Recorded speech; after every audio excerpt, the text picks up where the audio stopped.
Hello friends, कैसे हैं आप लोग। आशा करते हैं कि आप लोग अच्छे होंगे, स्वस्थ होंगे और आप लोगों की तैयारी बेहतर चल रही होगी। सो गाइस, जैसे मैंने आप लोगों को सीआरपीएफ एससीएम एसआई स्टोनों की तैयारी करवाई थी, वैसे ही मैं आप लोगों को सीआरपीएफ पैरामेडिकल स्टाफ की तैयारी करवा रहा हूं। तो फाइनली आप लोगों की जो एग्ज़ाम डेट थी वो घोषित कर दी गई है और 31 मार्च 2023 से आप लोगों के जो एग्ज़ाम हैं वो स्टार्ट हैं। और 21 मार्च से जो है आप लोग अपने एडमिट कार्ड डाउनलोड कर सकते हैं। तो इस वाले वीडियो में हम लोग एक हिंदी का प्रैक्टिस सेट सॉल्व करेंगे। तो वीडियो काफ़ी इंपॉर्टेंट है आप लोगों के लिए, तो इस वीडियो को पूरा ज़रूर देखिए। वीडियो अच्छा लगे तो प्लीज़ वीडियो को लाइक उससे ज़रूर करें। जो भी नए बच्चे हैं, जिन बच्चों ने चैनल को सब्सक्राइब नहीं किया है, तो प्लीज़ चैनल को सब्सक्राइब करके नोटिफिकेशन बेल ऑन करना ना भूलें। ये वीडियो को स्टार्ट करते हैं। एक क्वेश्चन के लिए आपको 2 से 3 सेकंड का समय दिया जाएगा। 2 से 3 सेकंड के बाद मैं आंसर क्लियर कर दूंगा। तो आज के सेशन में पहला क्वेश्चन, कनक कनक कुधर केदार बीज सुंदर सुरमणि बर, इस पंक्ति में किस अलंकार की योजना हुई है। ऑप्शन है आपकी उपमा, अनुप्रास, यमक, श्लेष। ऑप्शन वी करेक्ट हो जाएगा। यहां पर हुआ है अनुप्रास अलंकार की योजना की, ये आपको ध्यान में रखना है। अगला क्वेश्चन देखेगा, सभी बच्चे वीडियो को लाइक करते हुए चलेंगे। अगला क्वेश्चन है गाइस कि कवि प्रिया किस रीतिकालीन कवि की रचना है।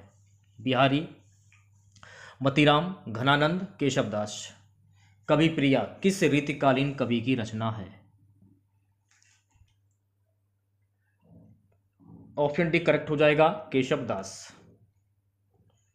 अगला क्वेश्चन देखेगा, जातिवाचक संज्ञा शब्द है। डॉक्टर, कामायनी, सुशील, बचपन। ऑप्शन ए करेक्ट हो जाएगा। डॉक्टर जो है ये जातिवाचक संज्ञा का शब्द है। तो आप लोग जातिवाचक संज्ञा के बारे में जान लीजिए। इसकी परिभाषा क्या होती है। जिस शब्द से किसी प्राणी या वस्तु की समस्त जाति का बोध होता है, उन शब्दों को जातिवाचक संज्ञा कहते हैं। जैसे यथा, घोड़ा, फूल, मनुष्य, वृक्ष इत्यादि। चलिए बढ़ते हैं अगले क्वेश्चन की ओर। अगला क्वेश्चन है गाइस कि कौन सा काव्य संग्रह सूर्यकांत त्रिपाठी निराला का नहीं है। अनामिका, परिमल, राग विराग, पल्लव। ऑप्शन डी करेक्ट हो जाएगा, पल्लव। पल्लव जो है ये सुमित्रा नंदन पंत की काव्य संग्रह है, ये आपको ध्यान में रखना है। अगला क्वेश्चन देखिएगा, निम्नलिखित में से कौन सा शब्द संज्ञा है। निम्नलिखित में से कौन सा शब्द संज्ञा है। वी ऑप्शन करेक्ट हो जाएगा। क्रोध जो है गाइस ये संज्ञा शब्द है आपका।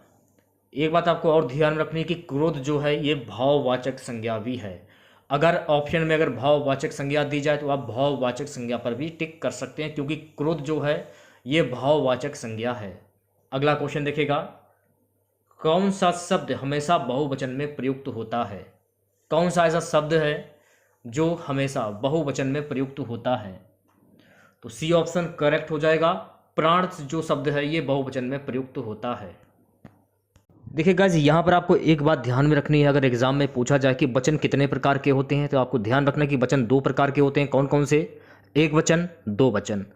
तो एक वचन की परिभाषा जान लीजिए इसके बारे में कि एक वचन की परिभाषा क्या होती है।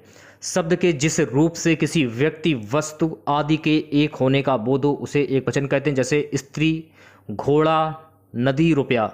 अगर हम बहुवचन की बात करें तो बहुवचन की परिभाषा क्या होगी। शब्द के जिस रूप से एक से अधिक व्यक्तियों या वस्तुओं आदि का बोध हो उसे बहुवचन कहते हैं। जैसे स्त्रियां, घोड़े, नदियां, रुपए। ये आपको ध्यान में रखना है। चलिए बढ़ते हैं अगले क्वेश्चन की ओर। अगला क्वेश्चन है गाइस कि पट पीत मानहु तड़ित रुचि सुचि नौमी जाग सुतावर, इस पंक्ति में किस अलंकार की योजना है। अतिशयोक्ति, यमक, रूपक, उपमा। ऑप्शन डी करेक्ट हो जाएगा। यहां हुआ है उपमा अलंकार की योजना, ये आपको ध्यान रखना है। अगला क्वेश्चन देखेगा, शाह का उच्चारण स्थान क्या है। तालुब्य, मूर्धा, दंतस्थ, ओष्ठ। तो शाह का उच्चारण स्थान है तालुब्य, तो ऑप्शन ए करेक्ट हो जाएगा। तो आप लोग जान लीजिए तालुब्य से बोले जाने वाले उच्चारण कौन कौन से होते हैं। चा, छा, जा, झा, सा, या। कंठ से कौन सी ध्वनियाँ बोली जाती हैं, इनके बारे में जान लीजिए। तो कंठ से बोले जाने वाले उच्चारण कौन कौन से हैं। का, खा, गा, खा। ठीक है। मूर्धा, तो मूर्धा से कौन सी बोलियाँ बोली जाती हैं। मूर्धा से बोले जाने वाले उच्चारण कौन कौन से होते हैं। टा से टमाटर, ठा से ठटेरा, डा से डलिया, ढा से ढक्कन, साथे षटकोण, ये आपको ध्यान रखना है। दंतस्थ से कौन से उच्चारण बोले जाते हैं? तो दंतस्थ से बोलने वाले उच्चारण है ता, था, दा, धा, ना। जिसका उच्चारण स्थान दंतस्थ से होता है उन्हें हम दंतस्थ ध्वनियाँ कहते हैं। ओष्ठ की बात करें, जिसका उच्चारण स्थान ओष्ठ से होता है, जैसे कि पा, फा, बा, भा, मा, ये आपके उच्चारण हो गए होष्ठ से बोले जाने वाली ध्वनियाँ, ये आपको ध्यान रखना है। अगला क्वेश्चन देखिएगा, निम्नलिखित में से कौन ऊष्म वर्ण नहीं है? ऊष्म वर्ण नहीं है, तो इनमें से कौन सा ऊष्म वर्ण नहीं है? तो रा से रथ जो है ये ऊष्म वर्ण नहीं है। ऊष्म वर्ण कौन कौन से होते हैं जान लीजिए। सा, सा, सा, हा, यानी कि शा, सा से सलजम, शा से षटकोण, सा से सरौता, हा से हल, ये आपके ऊष्म वर्ण हो गए, ये आपको ध्यान में रखना है। लेकिन रा से रथ जो है ये ऊष्म वर्ण नहीं है, ऊष्म व्यंजन, सॉरी ऊष्म व्यंजन ये नहीं है, ऊष्म व्यंजन वर्ण ये नहीं है।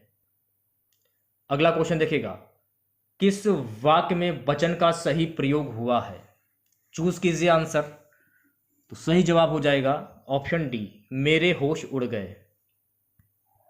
महीप का संधि विच्छेद क्या होगा?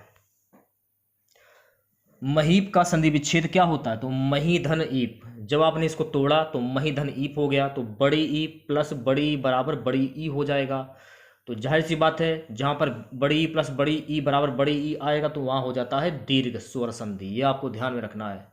गगनचुंबी किस समास का, सॉरी गगनचुंबी किस प्रकार का समास है? अव्ययी भाव, बहुप्रिय, तत्पुरुष, द्वंद्व। गगनचुंबी यानी कि गगन को चूमने वाला, सी ऑप्शन करेक्ट हो जाएगा, यहाँ हो जाएगा तत्पुरुष समास। तो यहाँ पे आ रहा है गगन को चूमने वाला। जिस समास में उत्तर पद प्रधान हो तथा समास करने के उपरांत विभक्ति कारक चिन्ह का बोध हो वहां पर तत्पुरुष समास होता है। तो इसमें गगन चुंबी पूछा जा रहा है, तो गगन को चूमने वाला, को आ रहा है कर्ता ने कर्म को नियम के अनुसार।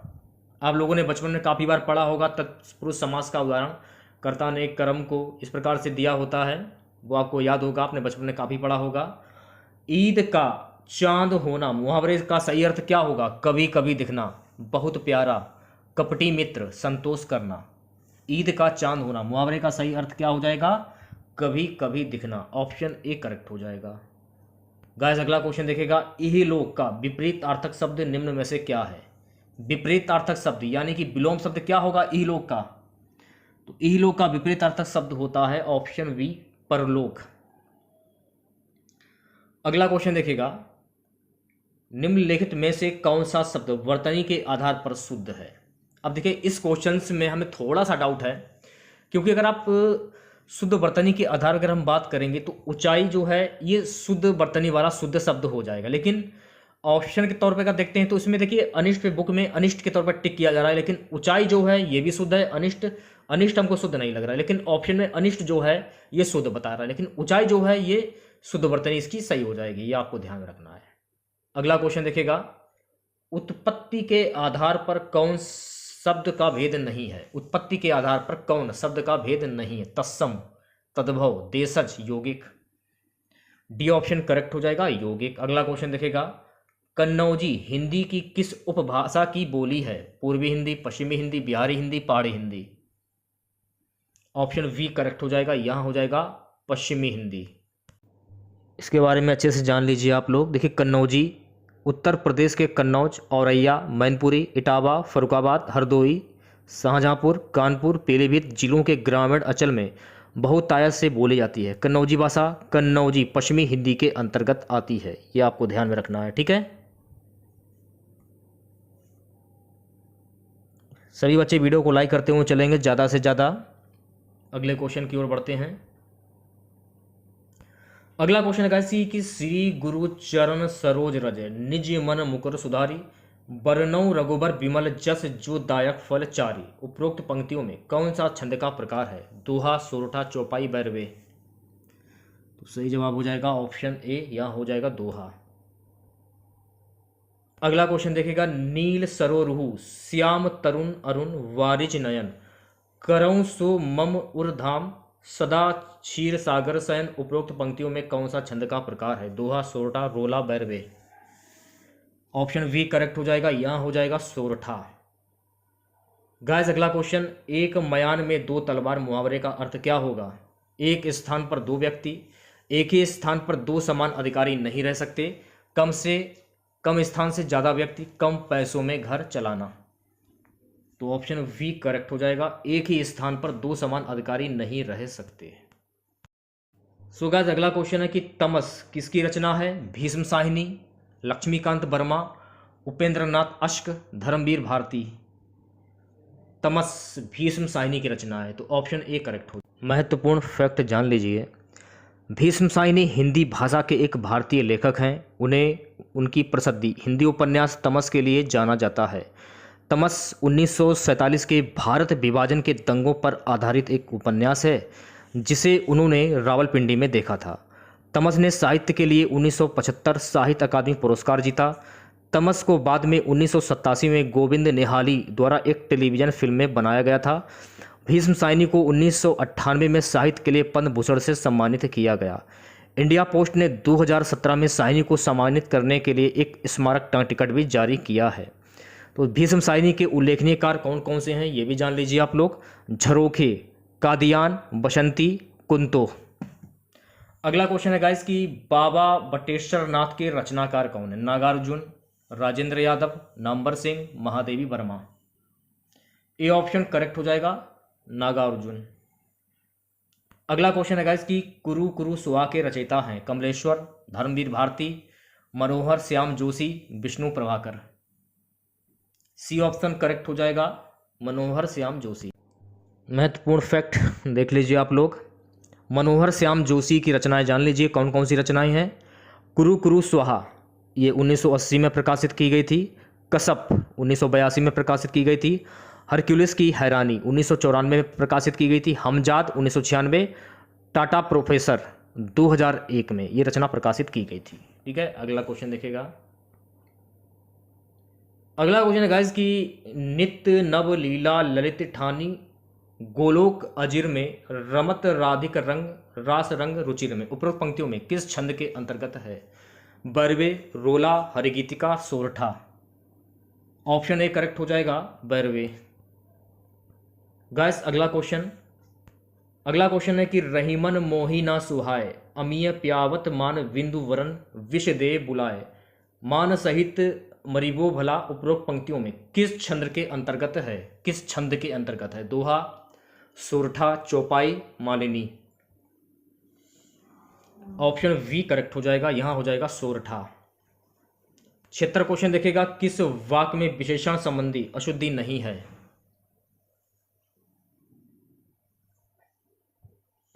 ऑप्शन ए, वहां ज्वर की सर्वोत्कृष्ट चिकित्सा होती है। चीफ की दावत किसकी कृति है? कमलेश्वर, भीष्म साहिनी, राजेंद्र यादव, दुष्यंत कुमार। चीफ की दावत जो है ये भीष्म साहिनी की कृति है। गाइस अगला क्वेश्चन है कि जिस शब्द की विशेषता बताई जाती है उसे क्या कहते हैं? जिस शब्द की विशेषता बताई जाती है उसे क्या कहेंगे हम? उसे हम कहते हैं विशेष्य। ऑप्शन ए करेक्ट हो जाएगा। संज्ञा या सर्वनाम शब्दों की विशेषता बताने वाले शब्दों को विशेष्य कहा जाता है और विशेषण जिस संज्ञा या सर्वनाम शब्दों की विशेषता बताते हैं उसे विशेष्य कहते हैं। संज्ञा सर्वनाम शब्दों की विशेषता बताने वाले शब्दों को हम विशेषण कहते हैं, यह आपको ध्यान रखना है। और विशेषण जिस संज्ञा सर्वनाम शब्दों की विशेषता बताता है उसे हम विशेष्य कहते हैं। माथा ठनकना मुहावरे का सही अर्थ क्या होगा? सिर दर्द होना। माथा घायल होना, सोचना, संदेह होना। ऑप्शन डी करेक्ट हो जाएगा, संदेह होना। अगर ऑप्शन में आशंका होना दिया हो या संशय होना दिया हो तो आप उस पर भी टिक कर सकते हैं, यह आपको ध्यान में रखना है। तो देखिए, माथा ठनक गया, हमारे चाचा जी अब हमारे घर आए तो हमारा माथा ठनक गया और उन्होंने अगले दिन ही घर के बंटवारे की बात कर दी। तो यानी कि संदेह होना। क्यों बंटवारा कर रहे हैं, क्या कारण है, तो आपको संदेह होगा ना। अगला क्वेश्चन देखिएगा, गुरु के समीप रहने वाला विद्यार्थी, इसको क्या कहेंगे हम?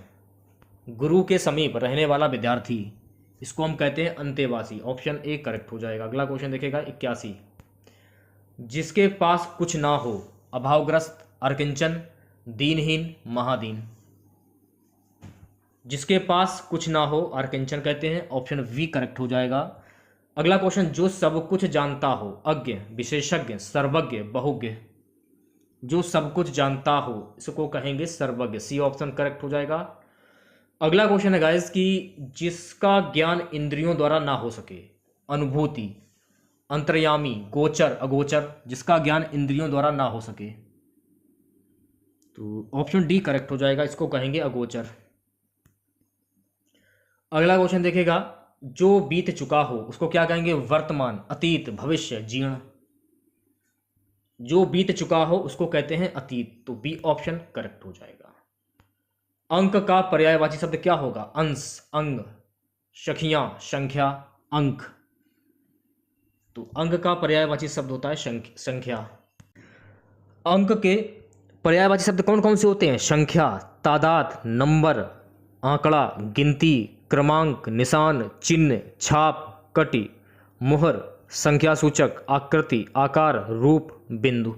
ये सभी शब्द संख्या के पर्यायवाची अंक के पर्यायवाची शब्द होते हैं, ये आपको ध्यान में रखना। अगला क्वेश्चन देखेगा, अभ्यस्त का पर्यायवाची शब्द क्या होगा, परिश्रमी, तेजस्वी, आदि, मेधावी। ऑप्शन सी करेक्ट हो जाएगा, आदि। अरण्य का पर्यायवाची शब्द क्या होगा, कानन, देवदारू, अकेला, हरियाली। ऑप्शन ए करेक्ट हो जाएगा, अरण्य का पर्यायवाची शब्द होता है कानन। असुर का समानार्थी शब्द क्या होगा, पापी, भूत, राक्षस, उर्दंड। असुर का समानार्थी शब्द क्या होता है, सी ऑप्शन करेक्ट हो जाएगा, राक्षस। असुर के पर्यायवाची शब्द होते हैं दुष्ट, राक्षस, असुर, दैत्य, दानव, राक्षस, निशाचर, रजनीचर, दनुज, देवारी, पिशाच, आत्मा, तमचर, दानव, रात्रिचर, शैतान, बदमाश, नरपिशाच। ये सभी शब्द जो हैं ये असुर के पर्यायवाची शब्द होते हैं, असुर के पर्यायवाची शब्द होते हैं। आनंद का पर्यायवाची शब्द क्या होगा, सहकार, स्पेहा, प्रमाद, प्रमोद। डी ऑप्शन करेक्ट हो जाएगा, प्रमोद। आनंद के पर्यायवाची शब्द कौन कौन से होंगे, हर्ष, आमोद, प्रसन्नता, उल्लास, खुशी। ये सभी शब्द आनंद के पर्यायवाची शब्द होंगे। अंगीठी का तत्सम शब्द भाई क्या होगा, अंगीठी का तत्सम शब्द क्या होगा, ऑप्शन सी करेक्ट हो जाएगा, अग्निष्ठिका। अंगूठी का तत्सम शब्द क्या होगा, अंगूठी का तत्सम शब्द क्या होगा, ए ऑप्शन करेक्ट हो जाएगा, अंगुष्ठिका। अध जल गगरी छलकत जाए, कहावत का सही अर्थ क्या होगा, अध जल गगरी छलकत जाए, अल्प ज्ञान का प्रदर्शन। अगर आपके ऑप्शन में ये दिया हो जिसमें ज्ञान कम होता है वह दिखावा अधिक करता है, तो आप उस पर भी टिक कर सकते हैं। यथार्थ का विपरीत अर्थक शब्द क्या होगा, ऑप्शन के तौर पे अगर आप लोग देखेंगे तो ऑप्शन के तौर पे हो जाएगा आदर्श। और वैसे भी यथार्थ का जो विलोम शब्द होता है काल्पनिक होता है, यथार्थ का विलोम शब्द, ये भी आपको ध्यान में रखना है। अगला क्वेश्चन देखेगा, निम्न में से कौन सूर्य का पर्यायवाची शब्द है, सूर्य का पर्यायवाची शब्द होगा, डी ऑप्शन करेक्ट हो जाएगा, दिव्यांशु। देखिए सूर्य का पर्यायवाची शब्द होता है अंशुमान, सूरज, रवि, दिनकर, दिवाकर, प्रभाकर, भास्कर। मैंने देख लीजिए, अगर आप लोग ज़्यादा देखेंगे तो आपको कन्फ्यूज़न होने लगेगा। कम में ज़्यादा पढ़िए ताकि एग्ज़ाम देते समय आपका जो माइंड है कहीं डाइवर्ट ना हो, आप सटीक ऑप्शन पे टिक कर सकें। 95 से 97 देखिएगा, निम्नलिखित प्रत्येक वाक्य के नीचे 4 विकल्प दिए गए हैं, उनमें कोई एक विकल्प दिए गए वाक्य का शुद्ध रूप है, उसका चयन करना है। झूठा गवाही मत देना, इसका शुद्ध रूप क्या होगा, झूठा गवाही मत देना, तो बी ऑप्शन करेक्ट हो जाएगा, झूठी गवाही मत देना, ये शुद्ध हो जाएगा। बचपन से हमने हिंदी बोला है, इसका शुद्ध रूप क्या होगा, बचपन से हमने हिंदी बोली है, ए ऑप्शन करेक्ट हो जाएगा। अगला क्वेश्चन देखेगा, उसने नौकरी छोड़ दिया, इसका शुद्ध रूप क्या होगा, उसने नौकरी छोड़ दी, ए ऑप्शन करेक्ट हो जाएगा। अगला क्वेश्चन देखेगा, संग्राम तथा करबला किसकी नाट्य कृति है, प्रेमचंद, जयशंकर प्रसाद, मोहन राकेश, जगदीश चंद्र माथुर। संग्राम तथा करबला किसकी नाट्य कृति है, ए ऑप्शन करेक्ट हो जाएगा, मुंशी प्रेमचंद। इस नाट्य कृति को 1924 में लिखा गया था। भारत के तेज होते स्वतंत्रता संग्राम में मुंशी प्रेमचंद भारतीय समाज में हिंदू और मुस्लिम वैमनस्य से बेहद चिंतित थे। धार्मिक सामंजस्य स्थापित करने के लिए उन्होंने करबला नाटक की रचना की। अगला क्वेश्चन देखिएगा, निहार किसका काव्य संग्रह है? महादेवी वर्मा, सुमित्रानंदन पंत, सूर्यकांत त्रिपाठी निराला, जयशंकर प्रसाद। निहार किसका काव्य संग्रह है? ये ऑप्शन करेक्ट हो जाएगा, महादेवी वर्मा। अब देखिए ये वाला जो क्वेश्चन है, इस क्वेश्चन में थोड़ा सा हमें डाउट लग रहा है कि गोपाल में कौन सा समास होगा। अब देखिए ऑप्शन में वैसे दिया है बहुप्रिय समास, तो गोपाल जो ये बहुप्रिय समास का उदाहरण होगा। जब आप इसका समास विग्रह करेंगे तो गौ का पालन करने वाला, यानी कि गौ पालक। और तत्पुरुष समास भी ये है। वैसे तत्पुरुष समास जो है ऑप्शन में नहीं दिया है, तो बहुप्रिय समास पे आप टिक कर सकते हैं। अगर तत्पुरुष समास दिया हो तो आप तत्पुरुष समास पे भी टिक कर सकते हैं। तो छोटा सा वीडियो था आप लोगों के लिए। वीडियो अच्छा लगा हो तो प्लीज़ वीडियो को लाइक और शेयर ज़रूर करें। जो भी नए बच्चे हैं, जिन बच्चों ने चैनल को सब्सक्राइब नहीं किया है, तो प्लीज़ चैनल को सब्सक्राइब करके नोटिफिकेशन बेल ऑन करना ना भूलें। तो मिलते हैं नेक्स्ट वीडियो के साथ। जय हिंद, जय भारत।